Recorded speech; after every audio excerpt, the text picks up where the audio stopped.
ಮಾಡೋಣ, ಶಾಂತ ರೀತಿಯಲ್ಲಿ ಎಲ್ಲ ಚಾಲಕರು ಎಲ್ಲ ಶಾಂತ ರೀತಿಯಲ್ಲಿ ಮಾಡ್ಬೇಕಂತೇಳಿ ಇವತ್ತು ಯಾರೇ ಸಾರ್ವಜನಿಕರಿಗೆ ತೊಂದರೆ ಆಗ್ಬಾರ್ದು ಅಂತೇಳಿ ಹಬ್ಬದ ದಿವಸ ಇಟ್ಕೊಂಡಾರೆ.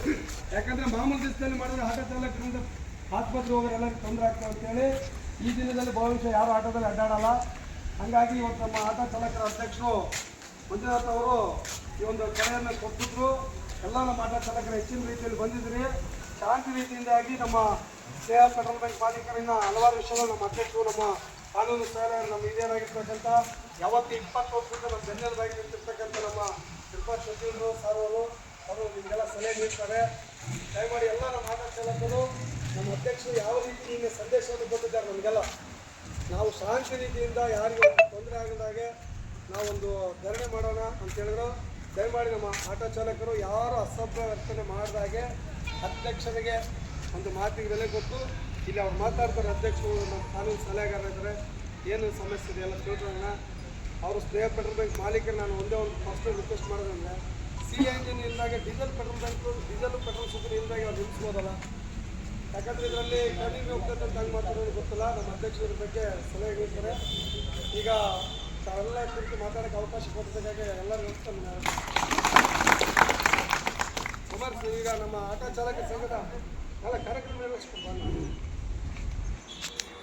ಕಾನೂನು ಸಲಹೆಗಾರಾಗಿರ್ತಕ್ಕಂಥ ಯಾವತ್ತಿಗೆ 20ರಿಂದ ನಾನು ತಿಳಿದರೆ 2001ರಿಂದನೂ ನಮ್ಮ ಜೊತೆಗಿರೋಂಥ ನಮ್ಮ ಹಿರಿಯ ಸಹೋದರ ಮತ್ತು ಕಾನೂನು ಸಲಹೆಗಾರರಾದಂಥ ವಿರೂಪಾಕ್ಷ ವಕೀಲರು ಸಾರ್ ಅವರು ಒಂದೆರಡು ಮಾತಾಡಬೇಕಾಗಿ ವಿನಂತಿ.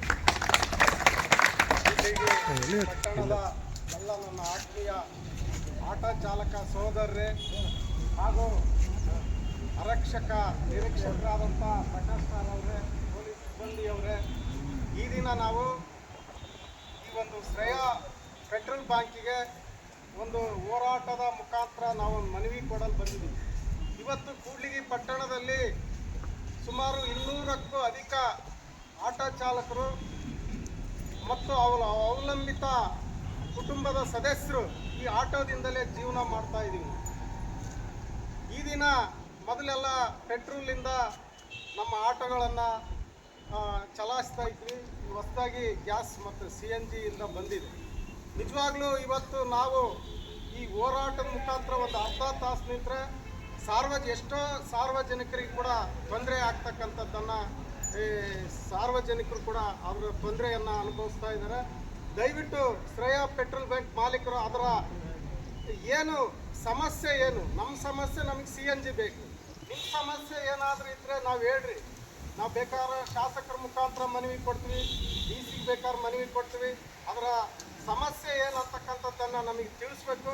ನಮಗೆ ಡೈಲಿ ಏನಾಯ್ತಲ್ಲ ಸರಾಗವಾಗಿ ಪ್ರತಿದಿನ ಕೂಡ ಯಾವ ಆಟೋಕ್ಕೆ CNG ಇಲ್ಲ ಅದನ್ನು ನಮಗೆ ಸರಾಗವಾಗಿ ಪೂರೈಸಬೇಕು ಅಂತಕ್ಕಂಥದ್ದು ನಮಗೆ ಇವತ್ತಿನ ಪ್ರಮುಖವಾದಂಥ ಬೇಡಿಕೆ. ನಾವು ಕೂಡ ನಿಮ್ಮ ಜೊತೆಗೂಡ್ತೀವಿ. ಇವತ್ತೇನು ನೀವು ಮಾಲೀಕರಾಗಿರಿ, ನಿಮ್ಮ ಸಮಸ್ಯೆ ಏನು, ಎಲ್ಲಿ ಸಮಸ್ಯೆ ಆಗಿದೆ ಅವ್ರ ವಿರುದ್ಧ ಕೂಡ ನಾವು ಒಂದು ಮನವಿಯನ್ನು ಮತ್ತು ಒಂದು ಹೋರಾಟದ ಒಂದು ಸಂಗತಿಯನ್ನು ನಾವು ಇವತ್ತು ತಿಳಿಸಲಿಕ್ಕೆ ಬಂದಿದ್ದೀವಿ.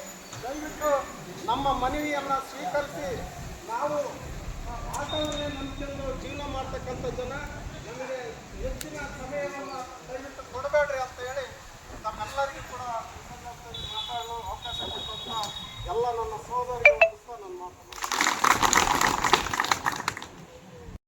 ಮೊದಲನೇದಾಗಿ ನಮ್ಮ ಕೊಟ್ಟರೆ ಸಾರಿ CNG ತಂದಾಗ ನಮಗೆ ಪ್ರಚೋದನೆ ಮಾಡಿದ್ರು. ಅವರು 5 kg ಫ್ರೀ ಕೊಟ್ಟರು ಸಿಲಿಂಡರ್ ಗ್ಯಾಸ್. ಹೌದಲ್ರಿ? ಕೊಟ್ಟು 5 ಕೊಟ್ಟರೆ ಇಲ್ಲ ಹೇಳ್ರಿ ಸರ್, ಮಾತಾಡ್ರಿ.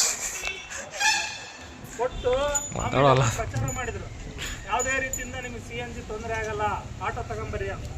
ನಾವು 20-30 ಸಾವಿರ ಇರ್ತಕ್ಕಂಥ ಆಟೋಗಳನ್ನ ಎಲ್ಲ ಮಾರಿ ತಗೊಂಬಂದ್ವಿ. ನಿಮ್ಮ ಮೇಲೆ ಕೇಸ್ ಮಾಡ್ಬೋದು ನಾವು, ಮೊನ್ನೆ ವಕೀಲ್ರೆ ಮಾತಾಡ. ಹಂಗಾಗಿ ದಯವಿಟ್ಟು, ಯಾಕಂದರೆ ಪ್ರತಿಯೊಂದಕ್ಕೂ ಒಂದು ಪ್ರೊಸೀಜರ್ ಇರ್ತದೆ, ಎಲ್ಲದಕ್ಕೂ ಒಂದು ತಾಳ್ಮೆ ಇರ್ತದೆ. ಈಗಾಗಲೇ ಸಾಕಷ್ಟು ನಿಮ್ಮ ಹತ್ರ ಮನವಿ ಆಯಿತು, ರಿಕ್ವೆಸ್ಟ್ ಆಯಿತು, ಎಲ್ಲ ಫೋನಲ್ಲಿ ಒಂದು 15 ವಾಯ್ಸ್ ರೆಕಾರ್ಡ್ ಇದಾವೆ ನಮ್ಮ ಹತ್ರ. ಯಾಕಂದ್ರೆ ನಾನು ಒಬ್ಬನೇ ಮಾತಾಡಿದ್ರೆ ನಮ್ಮ ಪ್ರಶ್ನೆ ಮಾಡಿದ್ರೆ ನಿನ್ನ ವಾಯ್ಸ್ ರೆಕಾರ್ಡ್ ಕೇಳಿ ಸಾಕಾಯ್ತಪ್ಪ, ಯಾವತ್ತು ಬೈಲಿಗೆ ಬರ್ತೀನಿ ನಾನು. ಹಂಗಂದ್ರೆ ಪ್ರತಿಯೊಂದಕ್ಕೂ ಸಮಸ್ಯೆ ಇರ್ತಾವೆ ಅಂತೇಳಿ ಇಷ್ಟು ದಿನ ಕಾದೀವಿ. ಯಾಕಂದರೆ ನಾವೆಲ್ಲರೂ ಕೂಡ ಆಟೋ ಯೂನಿಯನ್ ಅಂತಕ್ಕಂಥದ್ದು ಒಂದು ಕರೆ ಕೊಟ್ಟರೆ ಇಡೀ ರಾಜ್ಯದಲ್ಲೇ ಸರ್ಕಾರನ ಅಲ್ಲಾಡಿಸುವಂಥ ಶಕ್ತಿ ನಮ್ಮ ಆಟೋ ಚಾಲಕರಿಗೆ ಐತಿ. ದಯವಿಟ್ಟು ನೀವು ಇವತ್ತೇನೋ 10 ಜನ ಬಂದಾರ, 50 ಜನ ಬಂದಾರ, ಅನ್ಯತಾ ಭಾವಿಸ್ಬೇಡ್ರಿ. ಯಾಕಂದರೆ ನಾವು ನಿಮಗೆ ಬೆದರಿಕೆ ಆಗ್ತಾ ಇಲ್ಲ, ನಮ್ಮ ಹಸಿವಿನ ಭಾಳ ಪ್ರಾಮಾಣಿಕವಾಗಿ ತಮಗೆ ಹೇಳ್ತಾ ಇದ್ದೀವಿ. ದಯವಿಟ್ಟು ಆದಷ್ಟು ಬೇಗ ನಮ್ಮ ಈ ಒಂದು ಹೋರಾಟಕ್ಕೆ ಮನ್ನಣೆ ಕೊಟ್ಟು ಆದಷ್ಟು ಎಲ್ಲರಿಗೂ CNG ಸಿಗುವಂಥ ವ್ಯವಸ್ಥೆ ನಾವೆಲ್ಲರೂ ಕೂಡ ಮಾಡಬೇಕು. ಮಾನ್ಯ ತಾಲೂಕು ದಂಡಾಧಿಕಾರಿಗಳ ಮುಖಾಂತರ ಜಿಲ್ಲಾಧಿಕಾರಿಗಳಿಗೆ ಹಾಗೂ CNG ಇವತ್ತೇನು ಸೇಲ್ಸ್ ಆಫೀಸರ್ಗಳಿಗೆ ಹಾಗೂ ನಮ್ಮ ಇಂಧನ ಇಲಾಖೆ ಸಚಿವರಾಗಿರ್ತಕ್ಕಂಥ ಅವರಿಗೂ ಕೂಡ ಒಂದು ಲೆಟರ್ ಮುಖಾಂತರ ತಹಶೀಲ್ದಾರ್ ಮುಖಾಂತರ ನಾವೆಲ್ಲರೂ ಕೂಡ ಇವತ್ತು ಪ್ರತಿಭಟನೆ ಮಾಡಿದ್ದೀವಿ. ಮುಂದಿನ ದಿನಗಳಲ್ಲಿ ಯಾಕಂದರೆ ನೀವೇನು ಮಾತು ಕೊಡ್ತಾ ಇದ್ದೀರೋ ಅದಕ್ಕೆ ಇವತ್ತು ನಮ್ಮ ಮಾನ್ಯ ಪೊಲೀಸ್ ಇಲಾಖೆಯವರು ಕೂಡ ಬೆಳಿಗ್ಗೆಯಿಂದ ಇವತ್ತು ಹಬ್ಬ ಮಾಡಬೇಕಾಯ್ತು. ಅವರು ಕೂಡ ನಾವೊಂದು ಮನವಿ ಕೊಟ್ಟ ತಕ್ಷಣ ಅವರು ಕೂಡ ಇವತ್ತು ಹಾಲು ಹಾಕಿದಂಗೆ ಬಂದು ನಮ್ಮ ಜೊತೆ ನಿಂತಿದ್ದಾರೆ. ಮೊನ್ನೆ ಸಾಹೇಬರು ಕೂಡ ಬೆಳಗ್ಗಿಂದ ಅವರಿಗೂ ಕೂಡ ನಮ್ಮೆಲ್ಲರ ಆಟೋ ಚಾಲಕರ ಪರವಾಗಿ ಹೃತ್ಪೂರ್ವಕವಾಗಿ ಅವರಿಗೆ ಧನ್ಯವಾದ. ಹಾಗೆ ನೀವೆಲ್ಲರೂ ಕೂಡ ಇವತ್ತು ಹಬ್ಬ ಬಿಟ್ಟು ನಾವೆಲ್ಲರೂ ಕೂಡ, ಯಾಕಂದರೆ ಒಬ್ಬರನ್ನ ನಾವೆಲ್ಲೋ ಹೋಗಿ ಬದುಕ್ಬೋದು, ಒಂದು ಎಫೆಕ್ಟ್ ಆದರೆ ಇಡೀ ಸಾರ್ವಜನಿಕರ ವಲಯನ ಎಫೆಕ್ಟ್ ಆಗೋಂಥ ವ್ಯವಸ್ಥೆ ಐತಿ. ನಾವು ಅರ್ಥ ಮಾಡ್ಕೊಳ್ರಿ. ಆದಷ್ಟು ಬೇಗ ನಮ್ಮ ಮನವಿಯನ್ನು ಸ್ವೀಕಾರ ಮಾಡಿ ಮಾನ್ಯ ನಮ್ಮ ಉಪ ತಹಶೀಲ್ದಾರ್ ಗ್ರೇಟ್ 2 ತಹಶೀಲ್ದಾರ್ ಆಗಿರ್ತಕ್ಕಂಥ ಸಾರ್ ಅವರು ಕೂಡ ಬಂದಿದ್ದಾರೆ. ಅವ್ರ ಮುಖಾಂತರ ಮಾನ್ಯ ಜಿಲ್ಲಾಧಿಕಾರಿಗಳಿಗೆ ನಾವೆಲ್ಲರೂ ಕೂಡ ಮನವಿ ಕೊಟ್ಟು ಈ ಒಂದು ಹೋರಾಟಕ್ಕೆ ಇಲ್ಲಿಗೆ ಶಾಂತಿಯುತ ಪ್ರತಿಭಟನೆಯನ್ನು ನಿಲ್ಲಿಸೋಣ ಅಂತ ಹೇಳಿ ನಾವೆಲ್ಲರೂ ಬಂದು ಮನವಿಯನ್ನು ಕೊಡುವಂಥ ವ್ಯವಸ್ಥೆ ಮಾಡೋಣ.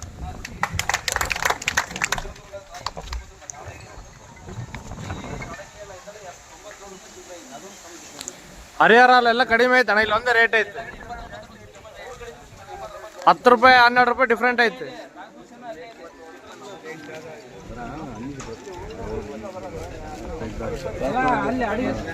ಹೇ ನೋಡೋಣ ಕೊಟ್ರೆ ಗೊತ್ತಿಲ್ಲ. ಕೊಟ್ರೆ ಎಷ್ಟೈತೆ ಇಲ್ಲ ಸೇಮ್ ಚಿತ್ರದುರ್ಗದ ಮುಂದೆ ಸರ್, ಅಲ್ಲೇ ಇದೆ ಏಜೆನ್ಸಿ. 2 ಕಡೆ ತುಂಬಿಸಿದ್ವಿ 89 ರೂಪಾಯಿ. ದಾವಣಗೆರೆ ಕೂಡ 89 ರೂಪಾಯಿ ನಾನು ತುಂಬಿಸಿರೋದು.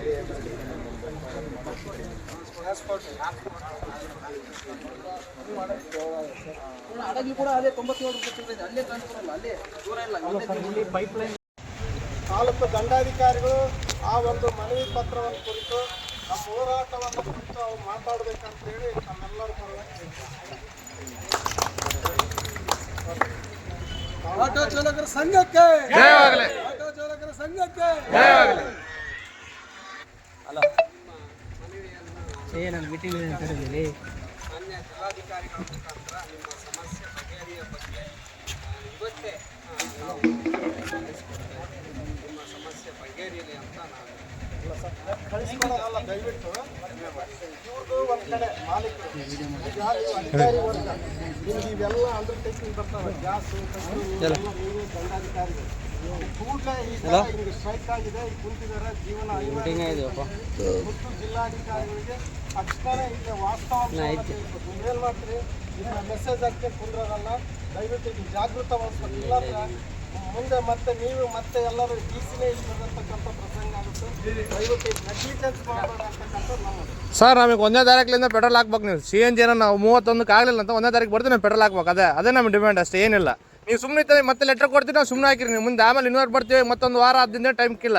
1ನೇ ತಾರೀಕಿಗೆ ಬರ್ತೀವಿ. ನಮಗೆ ಯಾವುದೇ ಗಾಡಿ ಆಗಲಿ CNG ಫುಲ್ ಇಲ್ಲ ಅಂತಂದರೆ ಪೆಟ್ರೋಲ್ ಹಾಕ್ಬೇಕು ಅಷ್ಟೇ. ನಮಗೆ ನಾವು ಪೆಟ್ರೋಲ್ ಹಾಕಿದ್ರೆ ನಾವು ದುಡ್ಕೊಂತೀವಿ. CNG ಇಲ್ಲ ಅಂತಂದ್ರೆ ನಾವು ಅಲ್ಲಿಗೆ ಹೋಗ್ಬೇಕು. ನಾನು ಪೆಟ್ರೋಲ್ ಹಾಕ್ಲಿ ನಾನು ದುಡ್ಕೊಂತೀನಿ. ನೀವು 1 ತಿಂಗಳಲ್ಲ 6 ತಿಂಗಳು ಮಾಡ್ಕೊಳ್ರಿ, ನಿಮ್ಗೆ ಸಮಸ್ಯೆನೇ ಇಲ್ಲ ಅವಾಗ. ನಮಗೆ ಏನಪ್ಪ CNG ಗಾಡಿ ಆ ಗಾಡಿ ಬರ್ತೋ ಪೆಟ್ರೋಲ್ ಫುಲ್ ಮಾಡಿರಿ, 6 ತಿಂಗಳ ತನಕ ನೀವು ಏನೇನೋ ಮಾಡಿಕೊಳ್ರಿ. CNG ನಮಗೆ ಪ್ರಾಬ್ಲಮೇ ಇರಲ್ಲ. ಹಾಂ ಬೇಡ ಪೆಟ್ರೋಲ್ ಹಾಕ್ಲಿ, ಪೆಟ್ರೋಲ್ ಹಾಕಿ ಹೊಡಿತೀವಿ ನಾವು. ಹಾಂ 2 ಟ್ಯಾಂಕ್ ಹಿಡಿದಂತೆ ಅವ್ನು 6 ತಿಂಗಳು ಮಾಡಿ ಕೇಳಿ, ನಮಗೇನು ಬೇಕಾಗೈತೆ.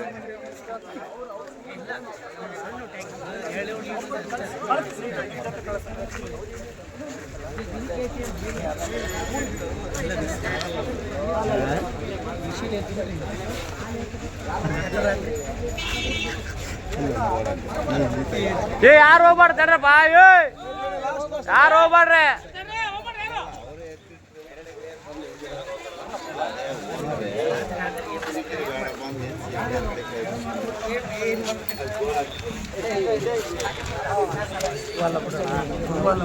ಪೊಲೀಸ್ ಸ್ಟೇಷನ್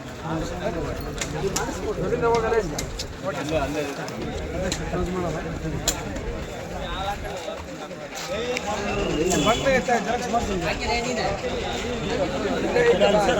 ಇಲ್ಲ ಆಪ್ಷನ್ ಯಾರೋ ಬರ್ರಿ